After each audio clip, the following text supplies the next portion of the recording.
देखिए, state dinner पे लोग आना शुरू कर चुके हैं। काफी लंबी लिस्ट है। अगर आप लिस्ट को ही देख ले, अभी अभी व्हाइट हाउस ने इस लिस्ट को रिलीज किया।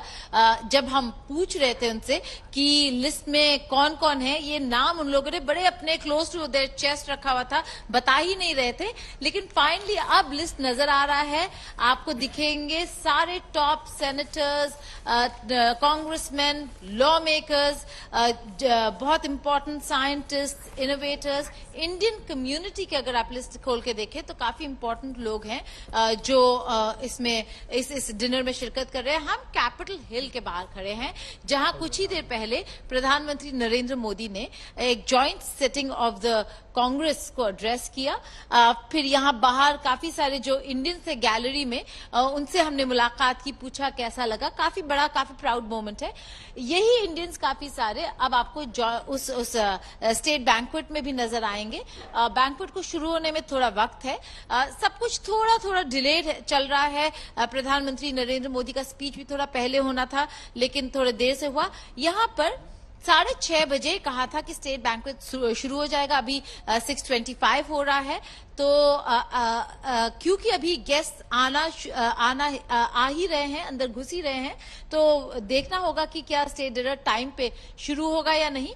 लेकिन ये बहुत ही इंपॉर्टेंट और ऐतिहासिक दिन है भारत के लिए और भारत अमेरिका रिश्तों के लिए। इसलिए नहीं कह रहे हैं कि क्योंकि प्रधानमंत्री नरेंद्र मोदी को स्टेट विजिट मिला है, इसलिए कह रहे हैं क्योंकि आप आउटकम देखें तो जिस तरीके से दोनों लीडर्स ने एक दूसरे के बारे में बात की, जिस तरीके से दोनों लीडर्स ने एक दूसरे के देश के बारे में बात की, चाहे वो प्रधानमंत्री मोदी का अमेरिका पर टेक और स्टैंड और जो बाइडेन का भारत पर स्टैंड, उसे साफ नजर आता है कि एक डिटर्मिनेशन है कि इन रिश्तों को आगे लेकर जाना है। आउटकम्स की बात करें तो कई सारे इंपॉर्टेंट आउटकम्स थे, डिफेंस रिलेटेड हो, चाहे वो आर्टेमिस अकॉर्ड हो। स्पेस एक ऐसा जगह है जहां पर अमेरिका ने काफी तरक्की की है, काफी आगे बढ़ चुके हैं, लेकिन भारत भी पीछे नहीं है। भारत काफी आगे जा चुका है। अगर आप इसरो के प्रोजेक्ट्स देखेंगे तो आपको समझ आएगा कि भारत कितने तेजी से आगे बढ़ रहा है।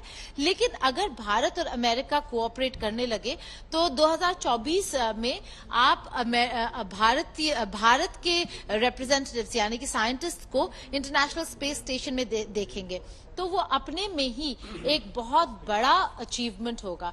इसके अलावा बहुत सारे ऐसी चीजें हैं जो जॉइंट स्टेटमेंट में आपको नजर आएगा, लेकिन कैपिटल हिल में जो प्रधानमंत्री नरेंद्र मोदी ने कहा वो बहुत अहम है। एक तो उन्होंने भारत और अमेरिका के रिश्तों पर जो जनता है उनको एनलाइटन किया कि अब तक क्या हुआ है और आगे क्या होने वाला है। लेकिन उसके अलावा अगर आप रीजनल और ग्लोबल इश्यूज की बात करें तो उन्होंने चीन के बारे में बात की, उन्होंने रूस और यूक्रेन युद्ध पर बात की, फिर से कहा this is not an year of war. तो और कहा कि ये बहुत ही बड़ा वॉर है और काफी लोग इससे अफेक्टेड है, क्योंकि मेजर पावर्स इन्वॉल्व है। और मेजर पावर्स की जब बात कर रहे हैं तो रूस की बात कर रहे हैं, यूरोप की बात कर रहे हैं। तो अब देखना होगा कि रूस से क्या रिएक्शन आने वाला है और यूरोपियन कंट्री से क्या रिएक्शन आने वाला है। Not an era of war, diplomacy is the only way forward. Territorial integrity को रिस्पेक्ट करने की जरूरत है। ये सीधा जो वार है चीन पर था कि चीन जो कर रहा है वो कर नहीं सकता और करना नहीं चाहिए। इसीलिए कहा कि अमेरिका और भारत को साथ खड़े होकर इन सारे मुद्दों और इन सारे इश्यूज से जूझना होगा। लेकिन सबसे इंपॉर्टेंट बात, उन्होंने अपने रीजन और अपने नेबरहुड की जब बात की तो पाकिस्तान का नाम बिना लेकर उन्होंने आतंकवाद का मुद्दा उठाया और कहा न केवल आतंकवाद। दो बहुत इंपॉर्टेंट पार्ट्स थे उनके उस पार्ट ऑफ द स्पीच के, आतंकवाद और रेडिकलिज्म। जब आतंकवाद की बात करते हैं तो पाकिस्तान की तरफ देखें और पाकिस्तान स्पॉन्सर टेररिज्म की तरफ देखें, लेकिन जब आप रेडिकलिज्म की बात करते हैं, एक्सट्रीमिज्म की बात करते हैं, तो ज्यादा दूर देखने की जरूरत नहीं है। हम यानी कि मैं जहां खड़ी हूं वही काफी है। अमेरिका में भी ऐसे काफी सारे सेपरेटिस्ट मूवमेंट्स हैं, चाहे वो खालिस्तानीज हो, चाहे वो और सेपरेटिस्ट हो या एक्सट्रीमिस्ट हो, रेडिकलिस्ट हो, जो एंटी इंडिया मोर्चा लेकर यहाँ पर खड़े रहते हैं। अभी भी आज भी ऐसा नहीं है कि प्रोटेस्ट नहीं हुए थे। खालिस्तानीज ने बड़ी कोशिश की कि जो ये पूरा जो सुबह का कार्यक्रम है उसमें थोड़ा डिस्ट्रप्शन कर सके, लेकिन वो डिस्टर्ब नहीं कर पाए। लेकिन जब एक्सट्रीमिज्म की बात की तो वो भी बहुत इंपॉर्टेंट था, न केवल अमेरिका के लिए, वर्ल्ड ओवर जहां जहां भारत को एक्सट्रीमिज्म को फेस करना पड़ता है खालिस्तानीज की वजह से या फिर किसी भी और रेडिकल ग्रुप की वजह से, ये उन पर था, चाहे वो कनाडा हो, चाहे वो यूके हो और अब अमेरिका। तो स्टेटमेंट बहुत इंपॉर्टेंट था। आप सब्सटेंस देखिए उस स्टेटमेंट का, उन्होंने हर एक एरिया, हर एक मुद्दे को बड़े अच्छी तरीके से उस टच किया और उसको एक्सपैंड भी किया। हाँ, कहीं ना कहीं अगर आप देखें, कई बार उन्होंने डेमोक्रेसी का मुद्दा उठाया और कहा कि भारत डेमोक्रेसी है। उन्हें पता है, उन्हें पता था कि बड़े सारे लॉ मेकर्स हैं उसी कमरे में बैठे हुए, 70 से ज्यादा, जिन्होंने एक खत लिखा है जो बाइडेन को, ये कहते हुए कि ह्यूमन राइट्स का मुद्दा प्रधानमंत्री नरेंद्र मोदी के साथ उठाए।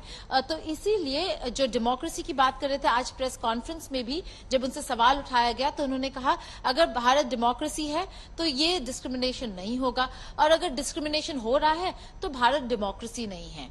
तो इसी अगर आप उनके स्टेटमेंट को पढ़े तो वो काफी स्ट्रांगली अपना स्टैंड और अपने सरकार का स्टैंड को डिफेंड कर रहे थे कि ऐसा कुछ नहीं है जहां पर सरकार के वजह से डिस्क्रिमिनेशन हो रहा है। ऐसा तो है नहीं कि अमेरिका में डिस्क्रिमिनेशन नहीं होता। से कौन कौन पहुंचा है जरा वो भी बताइए, क्योंकि अंबानी फैमिली हम देख रहे हैं, और लिस्ट में कौन कौन से बड़े नाम है जरा चेक करिए। देखिए लिस्ट बहुत बड़ा है, तो कुछ इंपॉर्टेंट जो नेम्स हैं हम उनको आपके आगे रखने की कोशिश करेंगे। सबसे पहले तो इंपॉर्टेंट है प्रधानमंत्री नरेंद्र मोदी और उनका खुद का डेलीगेशन, और प्राइम मिनिस्टर और राष्ट्रपति बाइडेन और उनका डेलीगेशन, जो एक्सपैंडेड डेलीगेशन के तौर पे मीटिंग्स भी कर रहा था और आज जो मुलाकात हुई उसमें शामिल था, तो वो जरूर थे। उसके अलावा जो कांग्रेसमैन है वो थे हुमा अबदीन और रीमा आखरा, कुछ पाकिस्तान ओरिजिन के हैं, कुछ इंडियन ओरिजिन के हैं, लेकिन एशियन डिसेंट के हैं, तो और बहुत ज्यादा इंपॉर्टेंट काम कर रहे हैं। मुकेश अंबानी, नीता अंबानी आपको नजर आ रहे हैं, जो डिफेंस सेक्रेटरी है वो भी है वहां पर, बेला बजारिया और रेखा बजारिया। भारत बराय एक बहुत इंपॉर्टेंट प्रोमिनेंट भारतीय ओरिजिन के, यहाँ पर भारतीय मूल के अमेरिकन सिटीजन हैं, जो काफी सब कुछ ऑर्गेनाइज करते हैं। अगर आप देखें तो यहाँ पर डीसी में जो ऑर्गेनाइज कर रहे थे भारतीय मूल के लोगों के जो इवेंट्स थे, वो सब ऑर्गेनाइज भारत बराई कर रहे थे। तो वो अपनी बीवी पन्ना बराई के साथ मौजूद वहां डिनर में मौजूद होंगे। बाकी बहुत सारे ऐसे हैं जो एडमिनिस्ट्रेशन के लोग हैं, एशली बाइडेन और सीमा सदानंदन, ये भी है। अगर इंडस्ट्रियलिस्ट की बात करें तो आनंद महिंद्रा का भी नाम नजर आ रहा है मुझे यहाँ पर। एम्बेसडर्स दोनों हैं, एरिक गारसेटी और हमारे तरनजीत सिंह संधू, जो यहाँ भारत के राजदूत हैं यहाँ पर। फ्रैंक इस्लाम एक ऐसे शख्स हैं जो काफी सालों से यहाँ अमेरिका में रह रहे हैं, बहुत ही इन्फ्लुएंशियल इंडिविजुअल है यहाँ वॉशिंगटन डीसी में।